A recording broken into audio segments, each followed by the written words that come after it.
Hello नमस्कार। Are के जी के जी एस में आपका स्वागत है। मैं राजन। आज हम हिस्ट्री का क्लास 12th हिस्ट्री के चैप्टर 3 देखने वाले हैं, बंधुत्व, जाति और वर्ग। राइट। इसके आज हम प्रश्न उत्तर करेंगे, 15 प्रश्न उत्तर। राइट। चलिए स्टार्ट करते हैं। आप लोग वीडियो का पूरा देखा कीजिए ताकि आपको फुल नॉलेज मिल पाए। राइट। और वीडियो को लाइक एंड सब्सक्राइब अवश्य किया कीजिए, इससे हमारा प्रोत्साहन बढ़ता है। राइट। चलिए स्टार्ट करते हैं। हमारा पहला प्रश्न है, धर्मशास्त्र क्या है? धर्मशास्त्र यह है, जन्म होते ही हमारा जाति एंड गोत्र डिसाइड होता है। ये हम गोत्र आगे जानेंगे। ठीक है। हम जन्म लेते हैं तभी तो हमारा जाति वो होता है, और गोत्र चलिए आगे हम जानेंगे, है ना। नेक्स्ट, महाभारत के मूल लेखक कौन है? आज हम शॉर्ट वीडियो में भी देखा थे, बट मैं लॉन्ग बना रहा हूँ तो मैं सोचा इस क्वेश्चन को भी शामिल कर लिया जाए। तो आंसर है भाट सारथी। ठीक है। नेक्स्ट, महाभारत के रचयिता कौन है, लेखक कौन है? तो ये हैं हमारे वेद व्यास जी। राइट। चलिए नेक्स्ट प्रश्न देख लेते हैं, पितृवंशिकता क्या है? पितृवंशिकता क्या है? अगर आपको आंसर पता है तो कमेंट में बता सकते हैं। आंसर है, कोई भी पुत्र या पुत्री अपने पापा या अपने पिताजी का गोत्र लगाती है। जैसे कि रमेश वर्मा के लड़की या लड़का का नाम होगा, जो भी नाम होगा उसके लास्ट में वर्मा रहेगा। राइट। चलिए नेक्स्ट, मातृवंशिकता क्या है? इसमें पुत्र या पुत्री अपने माँ का गोत्र लगाती है। जैसे कि किसी की माँ का नाम सुमन वर्मा है या जो भी हो, राधिका वर्मा, जो भी हो, तो वर्मा लगाएंगे बच्चे। राइट। नेक्स्ट, महाभारत का सूचनात्मक 2 कॉपी यानी कॉपी करने में किसने कॉपी करना स्टार्ट किया? इसका आंसर है V.S. सुथांकर। ध्यान रखें, ये सारा क्वेश्चन आंसर इम्पोर्टेंट है, 12th क्लास के है। राइट। नेक्स्ट, महाभारत को गतिशील ग्रंथ क्यों कहा जाता है? अगर आपको पता है तो अवश्य बताइए कमेंट में, और ये सब बातें आपको पता होनी भी चाहिए, है ना।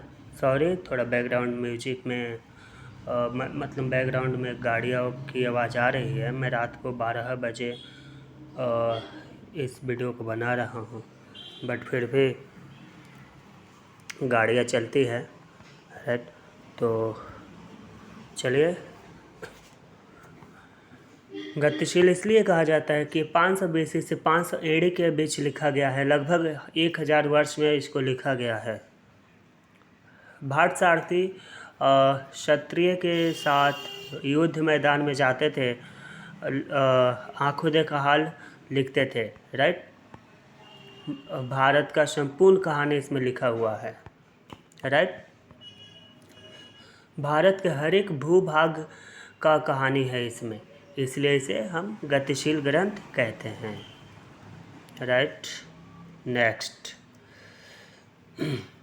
सॉरी, महाभारत का 2 कॉपी स्टार्ट करना मतलब V.S. सुथांकर ने किया था।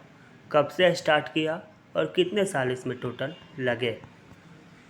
तो 1919 में स्टार्ट किए थे V.S. सुथांकर ने, और 1966 यानी 1966 तक चला था। लगभग 47 वर्ष, 47 ईयर्स लग गए थे।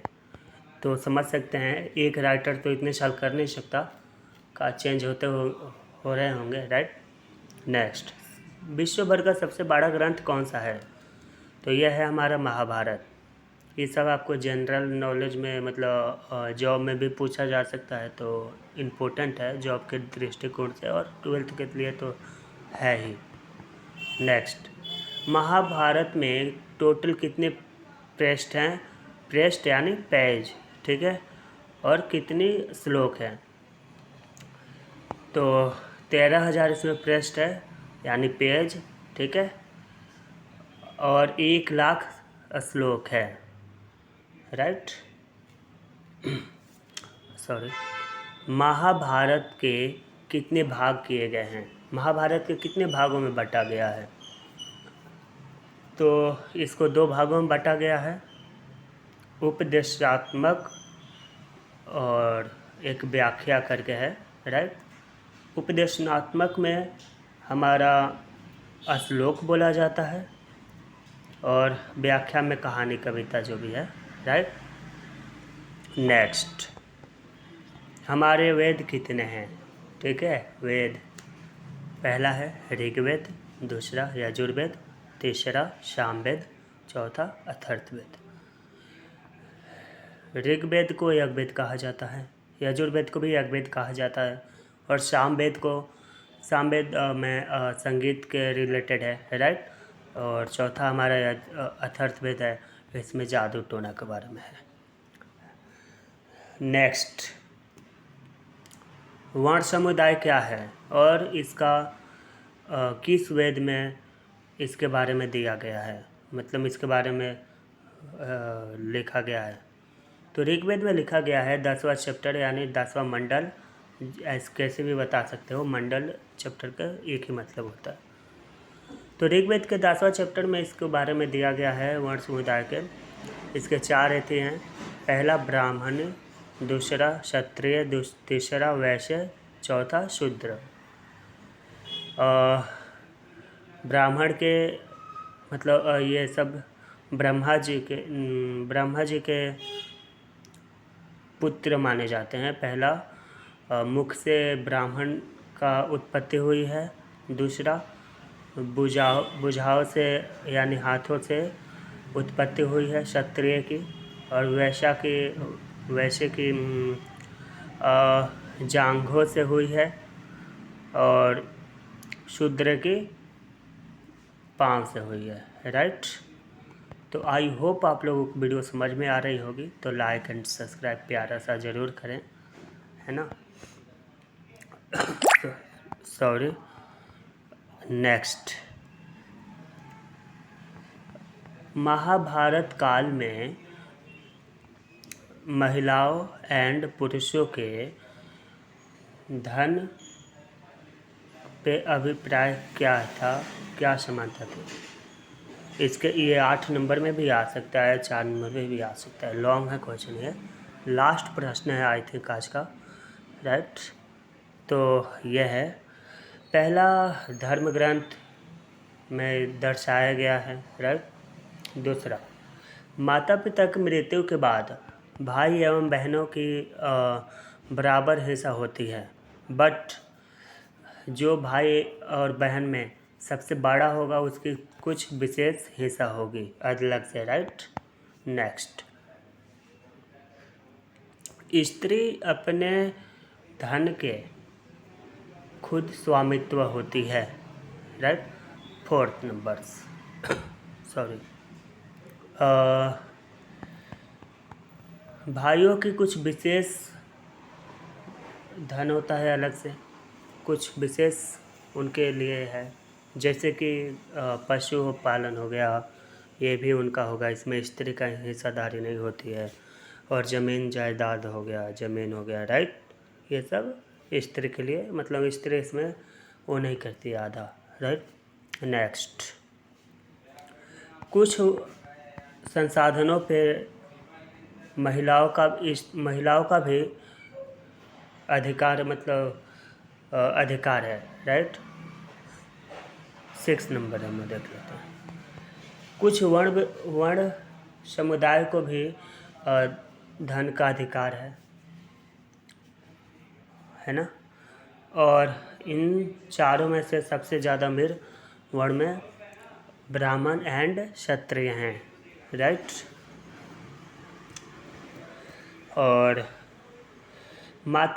लड़की के शादी के वक्त, पुत्र की शादी के वक्त माता पिता जो भेंट देते हैं, सामान देते हैं, और पति जो भेंट देता है वो स्त्री धन कहलाता है।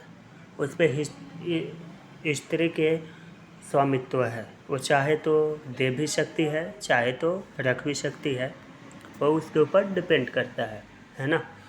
और दोस्तों एक मैं प्रश्न भूल गया था, वैसे तो एक ही 14वां प्रश्न में से है, और ब्राह्मण बता रहा था 4 वर्ण समुदाय को। तो ब्राह्मण के काम है पढ़ना पढ़ाना, राइट, धर्म के बारे में ज्ञान देना। क्षत्रिय के काम है लड़ाई करना, है ना, राज्य करना यानी शासन, राइट। वैश्य का काम है व्यापारी करना, खेती बाड़ी, ये सब, ठीक, राइट। और शूद्र के काम है ये तीनों वर्गों की सेवा करना, है ना। तो आई होप आप लोगों को वीडियो समझ में आ गई होगी। मुझे उम्मीद है कि आप लाइक एंड सब्सक्राइब अवश्य करेंगे, और लाइक ज़रूर कर दीजिएगा, क्योंकि मुझे क्या, सारे यूट्यूबर को लाइक करते हैं, सब्सक्राइब करते हैं, शेयर करते हैं, तो हमें प्रोत्साहन मिलता है और ज़्यादा टाइमली वीडियोज़ ला पाते हैं। तो उम्मीद है कि आप लाइक एंड सब्सक्राइब अवश्य करेंगे। बाय, जल्द ही मिलते हैं नेक्स्ट वीडियो में। सोशियोलॉजी का अब आएगा दूसरा भाग, राइट। ये मत सोचना कि अब सोशियोलॉजी का एक भाग डाल दिया अब दूसरा नहीं डालेगा, तो वो भी जल्द ही आने वाला है, राइट। चलो जल्द ही मिलते हैं। जय हिंद, जय भारत। आई होप अच्छे से पढ़ाई कर रहे होंगे। धन्यवाद।